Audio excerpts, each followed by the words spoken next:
we're turning our attention to MMA. I'm delighted to say Will Fleury is back with us in studio. Will, how are you getting on? Yeah, good. Congratulations, you won a belt since we last saw you. Oh, yeah. So that was over in UAE, or in UAE Wars in Abu Dhabi. So they're a fight pass promotion, be a fairly kind of, it's a good belt to win because it means you're kind of on the cusp of getting into the UFC, I suppose. Okay, and that's the whole point, because last time I think you were with us, you were still with Bellator. So, not to get too much into the politics and weeds of it, but like, fighters need to be business people and desperately need to manage their career properly to make sure you get the opportunity. So, what was behind leaving Bellator and going to the other promotion? I had a 6-fight contract with Bellator. I fought my 6 fights out. I was told I was being re-signed once the contract ended. That was in September 2020. And then by about February 2021, I was like, this contract isn't coming through, what's happening? Because of COVID and all that, they were saying, oh, we're delaying our operations, we're not doing as many fights in Europe. Right. My visa application was going through.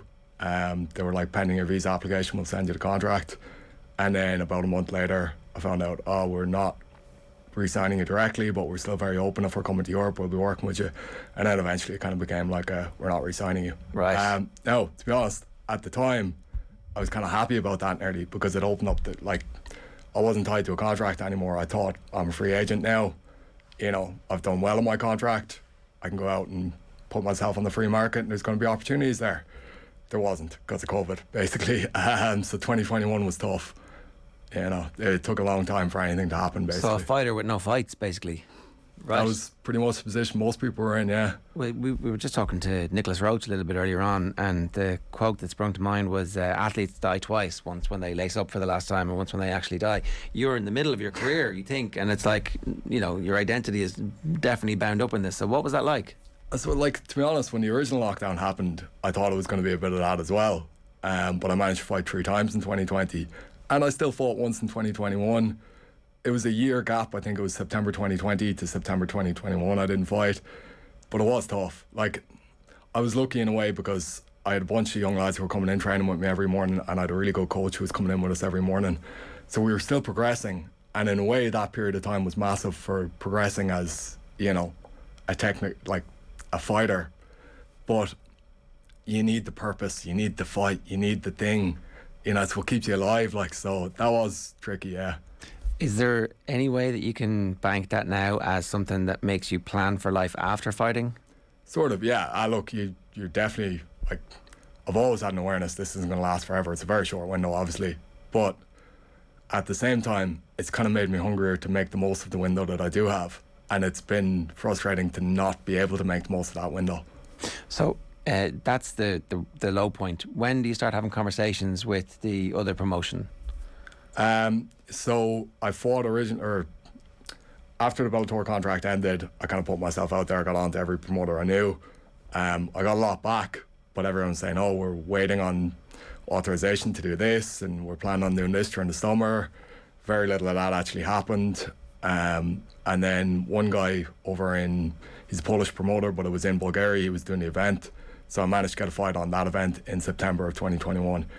After that, I broke my hand. I displaced fracture of the middle metacarpal. So it was a pretty bad break. And that happened like first minute of the fight as well, which was annoying. But after the handbrake, it was, 12 weeks out. I wasn't even I wasn't fully back until about, 2.5, 3 months later.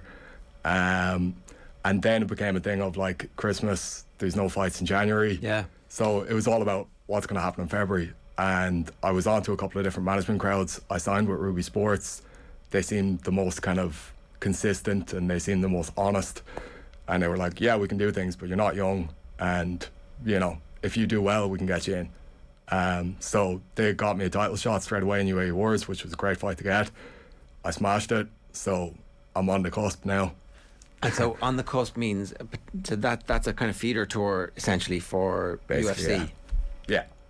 Now, they don't see themselves as that, but that's essentially what everyone uses them as. Okay, so it's realistic. UFC is on the horizon. Yeah, definitely.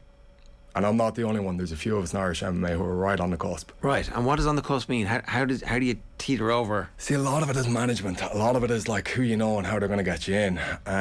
Now, like I was pretty reluctant to sign with anybody because they're going to take a percentage of what you earn, and you're already, it's not exactly the best paying sport in the world anyway. I had a pretty good contract with Bellator, so I was doing all right out of that. I wasn't paying a management fee. I was giving John his fee. Like, you were managing yourself, or you getting basically, yeah, yourself and John Kavanagh? Yeah. And then it came to the point where I'm not really getting the opportunities I should be getting for a fighter with my record. So I did my own thing for that fight in Bulgaria. I know a lot of people in the game anyway, and I'd be good at getting on to people. So I thought, I'm going to do well out of this. Nah, you need to know the right people. And managers have the game sewn up a little bit. That's how they make a percentage out of this. Yeah. So I went with OTB SPORTS, and it looks like, having won that title, should be a pretty good bet. Me getting into UFC pretty soon. Okay, and how does that process work? Is that a multi-fight contract? Is it a one-fight contract? Is it like you get a chance at the UFC, and if you do well, they'll double down and give you a longer period? How does that work? Just depends, yeah. Right. Depends. That's all up for grabs? Yeah, basically. Okay. And it depends on your position going into it, what sort of contract you'll get and how long that contract will be and that sort of thing. Okay. What do you hope happens? When do you hope to fight next? So I do have a visa that I didn't realise. I had approval for a visa through Bellator. To fight in the States? Yeah. Okay. So a P1, I had a P1 from 2018 to 2020. I reapplied for my P1 in 2020 when it expired. So that expired in June 2020. I reapplied around September time. I actually had that approved in around September of 2020. I didn't realise that, but I never got the visa printed because of COVID and because everything was going on. You've got some experience with the vagaries of the visa system, Owen. Yeah, it's a minefield. Oh, with the States, yeah, and they treat you lovely when you go in as well. But basically, I have to just physically go to the embassy and get that printed now, right. And then I have like a 2 or 3 month window with a visa. So if I can get in straight away that way, great. If not, I'll probably defend that belt, and if I can get a finish defending that belt, I'd imagine that'll be straight in. But you don't know. Nothing's guaranteed anymore. No, of course. And if you were to fight in the UFC, like when you're looking at the level of fighters who are there at the moment, how do you feel you match up against them? Very well. Yeah, like, look, that's the reason you want it so badly. You're looking at guys and you're thinking, well, I have the skill set to completely dismantle these guys. I've trained with a lot of guys who are in the UFC. You know, it's not a different thing. They're the same fighters, they're the same people. It's just a different brand. And it's so much more like, look, every young lad gets into MMA because they want to fight in UFC someday.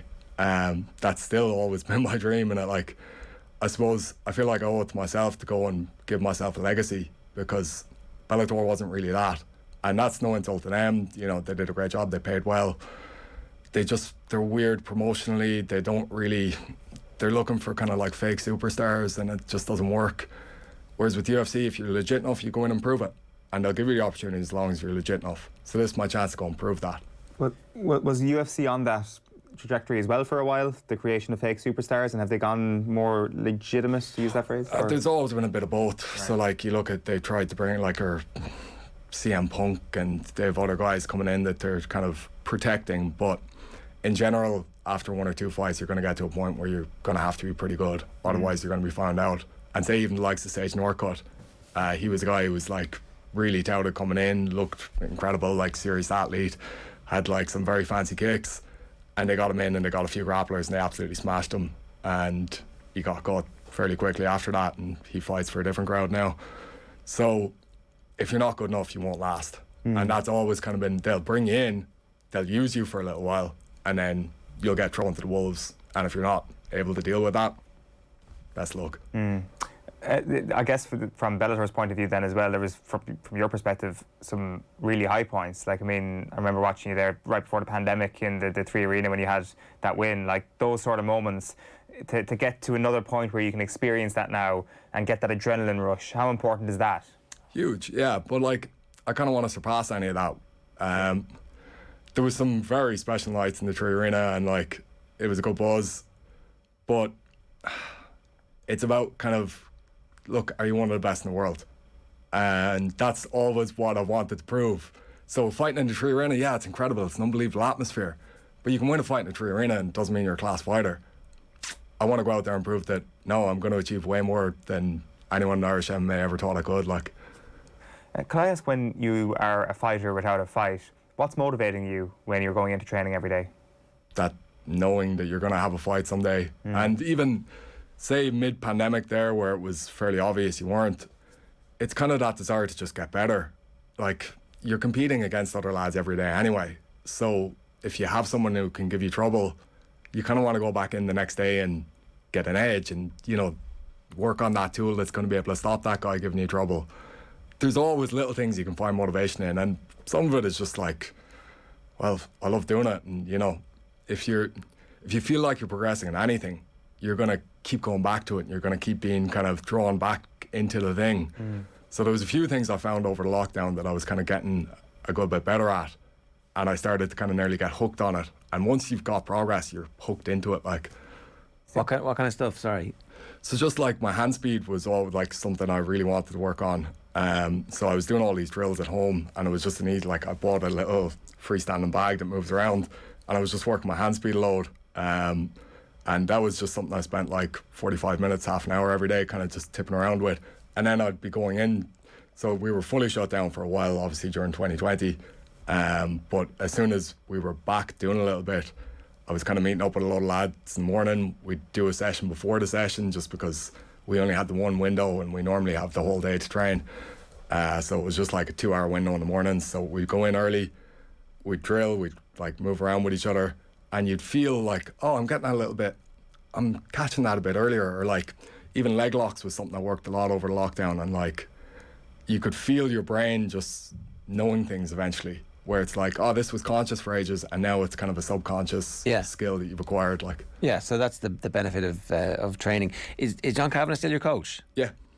And what kind of involvement does he also have then in helping to shape your careers? Because he's obviously seen everything and knows how the whole business works. So, say with Bellator, he'd have a large involvement. With most of the other crowds, less so. But it depends. Like, it just depends who the promoter is and how much he'd know them. So it's kind of like, it's a personal relationship type of thing. Yeah. But say with the bigger promoter, like, you know, with UFC or with ONE FC or with even UAE Wars, it's kind of through your management, you'd be dealing with those, and you're kind of paying them for connections, basically. That's the whole point of having them on board. Basically. Yeah, and it's probably a better thing as well, like to have a separation between the coaching and the management is important. Definitely, yeah. In terms of your record at this stage, right, like you haven't actually fought that much as a professional over the course of your career, so you know, it's not like there's the old phrase, oh, that team can't go to the well too much. You still have a bit left. Loads, yeah. That's how I feel anyway. What's your own kind of time frame here for the next couple of years in terms of, like, is there a cutoff point where you go, okay, that's my best shot has been given, or is it like is there an age, or is it a number of fights? I don't think it's an age. Like, I thought when I turned 30 that I'd feel different or that something would change, and thankfully it hasn't. If anything, I've become a better athlete since. It's not a field sport. It's not where, you know, you lose that half inch on running down a pitch and you're just not as effective anymore. Like, I got better timing than I did 2 years ago. I'm probably faster at most of the things I was doing 2 years ago than I'm probably faster now than I was 2 years ago. And if you look, most of the guys at the highest level of the game, they're mid to late 30s. Now, I'm going to base it on how I feel and how well I'm doing, because if I can make a legit living out of this and, you know, like, get to where, like, I see myself, then it's going to be good times, and, you know, why not milk that a little bit? But if you're showing up and you get your ass whooped and, you know, it's not the way you saw it all, well then, what the fuck are you doing here? Yeah. You know, so. Fair enough, you understand. Yeah. Yeah. But, like. And it's kind of a binary thing. You'll know from the results. You know, it's going to be fairly obvious whether you're doing well or not. Like, so. Yeah, that's the brutality of the game, isn't it? Yeah. The style, like, and has your style evolved to be more commercial as you've got older and you've realised that actually, if I'm going to do this thing, I need to win in this way, or? Sort of. So, like, in the middle of my career, I had a lot of fights that were submission victories, and where I wasn't really hurting the guy on the feet.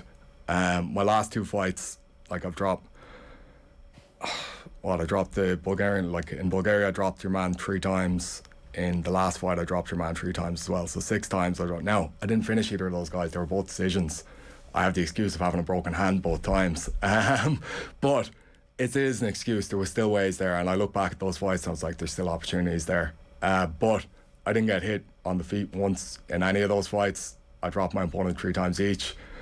I've definitely, like, look, even just, I feel like I've kind of brought my game to a point where I'm not going to get fucked up by, or like, I'm not going to get challenged by what you're doing, and I'm going to find my way of hurting you. And that's been the case in the vast majority of my sparring, and I want the chance to prove that, basically. And you can talk all you want, but I've done it, and I want to do it in public. The talking is actually also part of the fight game in a weird way, where you need to talk some stuff into existence. Are there specific UFC fighters that you have in mind, fights in target? Like, is that something that you can call people out and it becomes a thing, and that will help you to get there? Yeah, I think when I'm on the roster, that's something I'll be starting to do. But for now, it's about getting your foot in the door, and whoever they want me to fight, I'd be willing to fight. Yeah. You know, so it's not a thing of like, oh, that guy, I want that guy badly, because then you're going to be calling out some guy lower in the division. Okay, great. What's some win against somebody who nobody really cares about going to do for you? Yeah.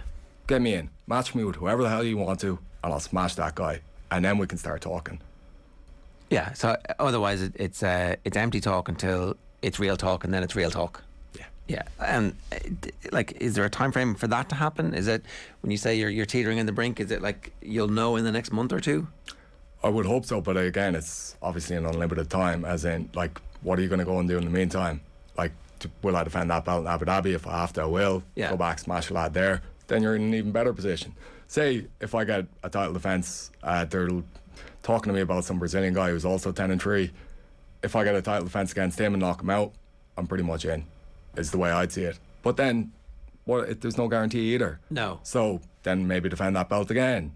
Okay, if you keep proving it, like if you are this and you keep proving it, eventually it's going to happen. Yeah, you would hope so. The other thing is that the game is so weird and difficult to get into that, like, that's the whole benefit of having the management company, right? Yeah, and they seem pretty competent. So I have faith in them, and I have faith in myself. How do you judge how competent the management company is when you're ringing around?